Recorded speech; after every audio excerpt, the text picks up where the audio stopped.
Salut les rôlistes, nous sommes, et oui, accrochez-vous bien, nous sommes le 16 août 2023 et nous nous retrouvons pour un nouveau RPGED avec Aetheria, Salut tout le monde.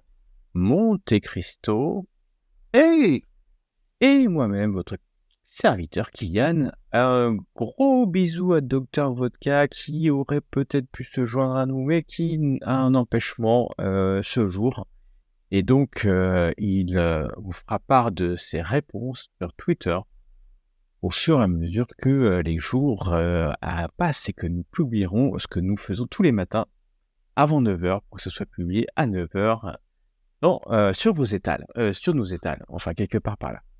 Alors, comme d'habitude, depuis 15 jours, je vais vous montrer la question du jour en English. C'est le Game You Wish You Own. Ou alors que vous avez possédé, le jeu que vous souhaitez posséder. Nous l'avons traduit par, si c'est le jeu que vous désirez posséder, que vous n'avez pas et que vous désirez posséder. Et donc aujourd'hui, pour tenir le timing, car je parle trop, c'est moi qui commence. Et sur unilatéral. Et là, on est sur du lourd. On est sur du très très très lourd. Parce que il y a un jeu que je rêve de posséder depuis des années. Alors je tease un peu comme ça là. Ah, c'est quoi? Vas-y, dis-nous. Voilà. Allez. Et que je n'ai pas.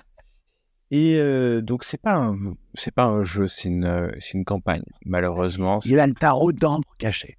Et j'ai le tarot d'ambre. Et comme tu le dis, c'est bien vu, mais pas du tout.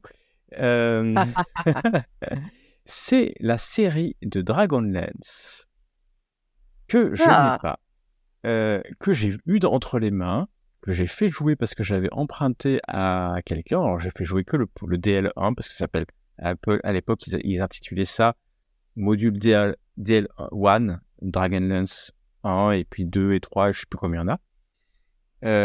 Que j'ai en PDF. Vous me demandez pas comment je peux avoir ça en PDF. Et par contre, j'aimerais l'avoir en physique car c'est collector, c'est totalement inutile parce que je pense injouable de nos jours, mais ça serait mon petit côté Dragonlance pour les intimes ou pas. Donc c'est un settings qui a maintenant, ça doit avoir plus de 25 ans, un quart de siècle. C'est pas récent. Non, c'est pas récent du tout. Puis c'est un livre à la base, je pense, dans ce sens-là. Et par Margaret Weiss, c'est ça, si voilà, et Tracy Hickman. Et c'est Tracy Hickman. Et voilà, donc c'est un très très beau setting. L'histoire, parce que vous pouvez lire les livres, c'est qu'un monde où il n'y a pas de dragon. Voilà. Ça s'appelle Dragonlance. On vous Dragonlance. Voilà. Et où les dieux ont disparu. On ne sait pas pourquoi, donc les dieux ne répondent plus et toute la campagne suit en fait les livres. Donc, c'est peu intéressant si vous avez lu les livres parce que vous allez savoir ce qui va se passer. C'est un peu directif, mais on peut en faire un setting, ce qui est bien. D'ailleurs, il y a eu une nouvelle édition il y a pas longtemps qui est sortie. Les dessins Shadow of the Dragon Queen. Mais on ne sait pas trop qui est la Dragon Queen, même si on le sait. Voilà pour moi et je passe la parole à Aetheria. Eh ben, moi, ça va être beaucoup plus court. C'est un jeu que j'ai en PDF, mais que j'ai vraiment envie d'avoir au format papier. Mais pas que pour le bouquin. C'est Maléfice. Parce que non seulement le PDF est très beau et du coup, le livre, j'aimerais beaucoup l'avoir vraiment entre les mains. Mais c'est pas tant le livre de Maléfice que j'ai envie d'avoir, c'est surtout le tarot. Parce que pour pouvoir pu le voir chez un de mes collègues qui est également mon MJ à Maléfice, le tarot est juste sublime, en fait. Et tirant un peu les cartes moi-même, je me dis pourquoi pas un jour essayer avec ce tarot. Ça doit être faisable, je suppose. Donc voilà. Mais puis même pour ce que pour la collection, quoi, parce qu'il est vraiment très très beau avec des illustrations très très belle époque, etc. Donc et c'est un super jeu. Hein.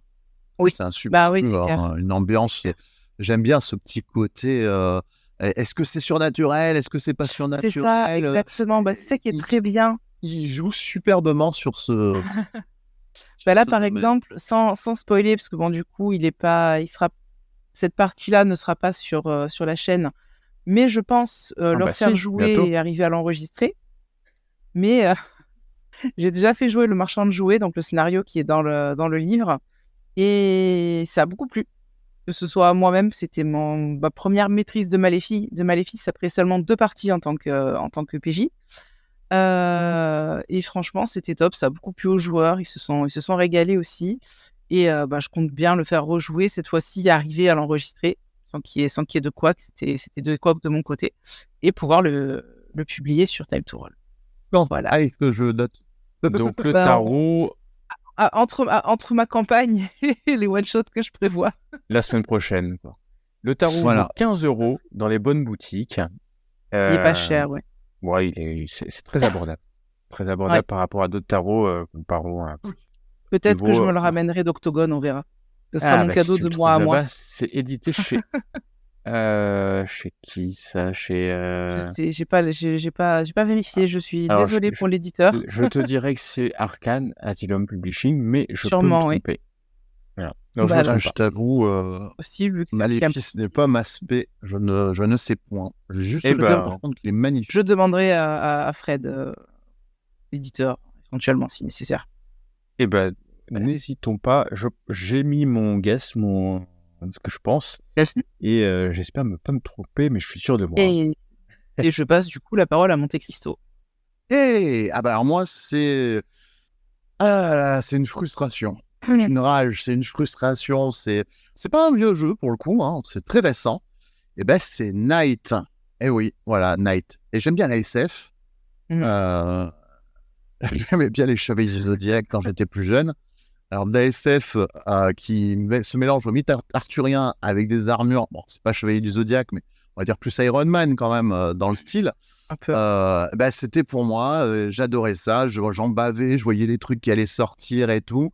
Je me suis dit, allez, je me lance. Et là, mon pote met sur Discord, mon meilleur ami met sur Discord. Ah, j'ai tout acheté.